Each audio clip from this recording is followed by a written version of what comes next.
ایک بڑا بچکانا سوال آیا اور میں تو بہت زیادہ حیرت زدہ رہ گیا, اور یہ حیرت کی وجہ یہ رہی کہ جب میں نے اس موضوع کے اوپر کام کرنا شروع کیا آن لائن اور سوشل میڈیا کے اوپر میں آیا, تو بالکل ابتدائی دنوں میں غالباً یہ بات ہے 2016 یا 17 کی, تو اس وقت جو بہت لو آئی کیو قسم کے اسلامو فوبز ہوا کرتے تھے وہ آ کے یہ سوال کیا کرتے تھے کہ قرآن میں ڈائناسور کا تذکرہ کیوں نہیں ہے. بڑے تعجب کی بات ہے. میں حیرت زدہ رہ گیا کہ جاوید صاحب ابھی تک ایوالو کیوں نہیں کر پائے اکیڈمیکلی. اصل میں اب تک وہ رسل کو ہی پڑھ رہے ہیں, وہ اب تک رسل تو کو ہی پڑھ رہے ہیں. جی ہاں, تو آپ کا جو جواب تھا وہ بڑا زبردست تھا ماشاء اللہ, کہ قرآن ہدایت کے لیے ہے, وہ جیوگرافی یا زوالوجی یا اس طرح کے مضامین کو کور کرنے کے لیے نہیں ہے. کچھ چیزوں کا اس میں مظاہر فطرت کے تحت تذکر آ گیا, وہ بات الگ ہے. اچھا, اب آ جاتے ہیں ہم اس عظیم الشان لفظ کی طرف کہ جس کو ہمارے جاوید صاحب آخر تک سمجھ نہیں پائے. کنٹینجنسی. جی ہاں, کنٹینجنسی. کہیں میں نے وارن کر رہا ہوں کہ کہیں لوگ جاوید صاحب کی چڑ نہ رکھ دیں کنٹینجنسی, ان کے ہاں نیچے جا کے ٹویٹر کے اوپر یہ لفظ ٹائپ نہ کرنے لگیں. یعنی میں انکریج نہیں کر رہا ہوں, please don't take me wrong, لیکن ایسا ہو سکتا ہے. اس کی وجہ یہ ہے کہ یعنی ایک بہت ہی معمولی آرگیومنٹ, معمولی ان دا سینس کہ تمام داعین جو اس میدان میں کام کر رہے ہیں, جتنے بھی دعات ہیں یا جو ڈیبیٹس کرتے ہیں, جن کو ان موضوعات سے دلچسپی ہے, چاہے وہ اس طرف کے ہوں یا اس طرف کے, یعنی وہ مسلمان ہوں یا غیر مسلم ہوں, وہ آرگیومنٹ آف کنٹینجنسی سے واقف ہیں. جی, آپ ایک نہ بڑا چہرہ ہیں الہاد کا اس ملک میں, اور آپ ڈیبیٹ کرنے کے لیے آئے ہیں, اور نیشنل پلیٹ فارم کے اوپر ڈیبیٹ کرنے کے لیے آئے ہیں. راجدھانی سے وہ میں ڈیبیٹ ہو رہی ہے, اور آپ یہ نہیں سمجھ پا رہے ہیں کہ آرگیومنٹ آف کنٹینجنسی ہوتا کیا ہے. اور جبکہ ایکسپلین کیا گیا کئی مرتبہ اردو میں بھی اور ہر طریقے سے, آپ نے بھی کھڑے ہو کر سوال کیا ان سے اور انفینٹ ریگریس کو سمجھانے کی کوشش کی, لیکن اس کے بعد بھی نہیں سمجھ سکے. بڑا تعجب ہے. میں سمجھتا ہوں کہ اب جس عمر میں وہ پہنچ گئے ہیں, جیسے اب ظاہر ہے ایتھیسٹک ورلڈ ویو الگ ہے, ہمارے ورلڈ ویو میں جب اس عمر کے میں کوئی پہنچ جائے اور دیندار ہوں تو ہم پھر ان کو کہتے ہیں کہ گوشہ نشینی اختیار کرتے ہیں وہ حضرات, اور دعا کرتے ہیں, ہم ان سے دعا کی درخواست کرتے ہیں. اب انہیں اپنے ورلڈ ویو میں گوشہ نشین بن جانا چاہیے. اب جو ہے وہ ان چیزوں میں نہیں پڑنا چاہیے, بلکہ توجہ دیں اور کوشش کریں کہ بھئی کیا بات ہے, حقیقت کو تلاش کرنے کی کوشش کریں, اپنے حد تک رکھیں. کیونکہ ایک ڈیبیٹ کے اندر الیکٹران اور نیوٹران کی تسبیح پڑھیں. ایک ڈیبیٹ کے اندر 2 گھنٹوں کے اندر کتنی جگہ وہ اپنے آپ کو کانٹراڈکٹ کر رہے ہیں. اگر ہم اس کو ریکیپ کریں اور دیکھیں, جب ہم مورالٹی کی بات کرنے آئے تو وہ کہہ رہے ہیں کہ سوسائٹی سے مورالٹی طے ہوگی, تو ہم نے کہا آپ نازی جرمنی کو سپورٹ کرتے ہیں. نہیں, پلانٹ ارتھ, تو پلانٹ ارتھ میں جو ہے اکثریت جو ہے مذہب خدا کو مانتی ہے, آپ نہیں مانتے. پھر لاسٹ میں کہہ رہے ہیں کہ میں میجورٹی والی بات واپس لیتا ہوں. وہ بہت اہم پوائنٹ ہے, بہت اہم پوائنٹ ہے. اچھا, یہ جو آرگیومنٹ آف کنٹینجنسی ہے, یقیناً لوگوں نے اس کو سمجھ لیا, لیکن پھر بھی ہمارے ناظرین کے لیے اس کو مختصر انداز میں سمجھائیے. دیکھیں, اس کائنات کی ہر چیز کنٹینجنٹ ہے. اس کا مطلب یہ ہوتا ہے کہ یہ ایگزسٹ کر بھی سکتی تھی اور نہیں بھی کر سکتی تھی, یعنی اس کا ایگزسٹ کرنا کوئی نیسیسری چیز نہیں تھی. اور اگر ایگزسٹ کرتی تو ڈفرینٹ لاز کے ذریعے بھی کر سکتی تھی. یعنی ابھی جو لاز آف نیچر چل رہے ہیں, ہو سکتا ہے کوئی اور لا آف نیچر ہو. علم کلام کے طلباء کے لیے اضافہ کر دوں, اسی کو ممکن الوجود کہا جاتا ہے. ممکن الوجود عدم ہو سواء. جی, تو جو ممکن الوجود ہوگا, جو کنٹینجنٹ ہوگا, وہ ظاہر ہے کسی اور کے اوپر ڈیپینڈنٹ ہوگا اپنے ایگزسٹنس میں. تو اب وہ کس کے اوپر ڈیپینڈنٹ ہے, ہم یہ دیکھیں گے کہ بھائی کیا وہ چیز بھی کنٹینجنٹ ہے, ممکن الوجود. اچھا, اور یہاں پر بھی اس کا اضافہ ضروری ہے. لوگ کہیں گے کیوں ہوگا. اس کی وجہ یہ ہے کہ جب ایک چیز کا وجود اور عدم دونوں برابر ہیں, یہ ترازو کے 2 پلڑے ہیں, تو کسی ایک پلڑے کو بھاری ہونے کے لیے اس میں وزن ڈالنا ضروری ہے. یہ وزن ہے ارادے کا.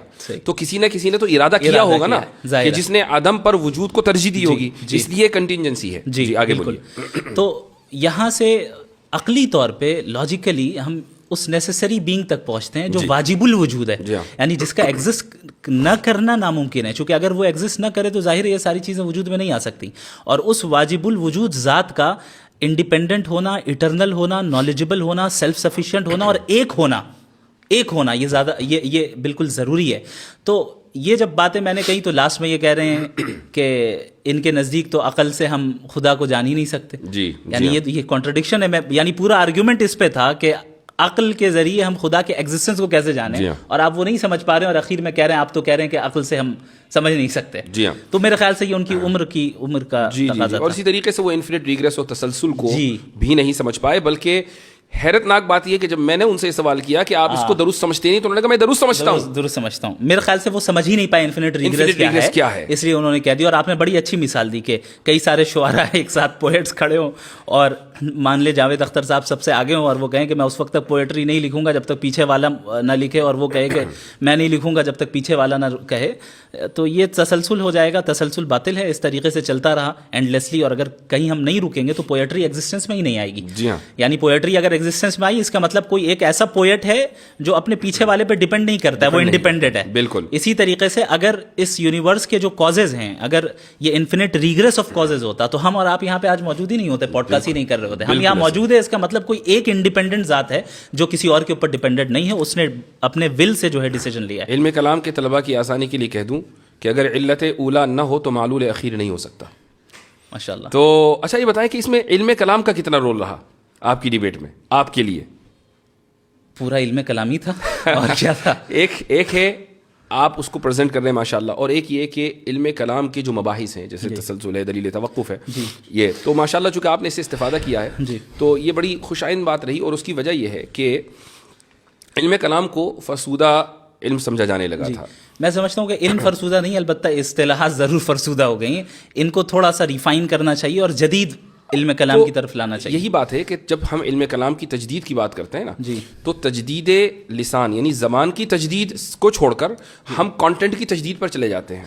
ہاں، یہ ایک پرابلم ہے. تو لوگ یہی نہیں سمجھتے کہ علم کلام کی تجدید کا کیا مطلب ہے. جی، یعنی میں اس بات سے متفق ہوں کہ آج کی آپ کی جو ڈیبیٹ کامیاب رہی ہے وہ اس لیے کہ جو ٹرمینالوجیز دقیق مباحث علم کلام کے اندر پائے جاتے ہیں عربی میں، آپ نے ان کو انگلش کے قالب میں ڈھال کر لوگوں کے سامنے پیش کیا اور لوگوں کو سمجھ میں آ گیا. اگر آپ تسلسل اور دور اور دلیل توقف اور یہ سب کہہ رہے ہوتے اور معلول اخیر اور علت اولا، تو یا تو میں سمجھ رہا ہوتا یا آپ سمجھ رہے ہوتے. صحیح بات ہے.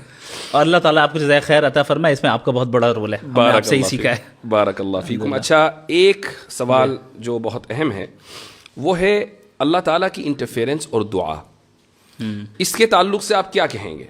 یعنی یہ سوال ذہن میں آتا ہے کہ اگر خدا نے ہر چیز کو سیٹ کر دیا اور اب وہ سائیڈ میں ہو گیا، جیسے چیزیں چلنی چاہیے ویسی چل رہی ہیں ایک میکینسٹک انداز میں، تو پھر دعا مانگنے کی ضرورت ہی نہیں ہے.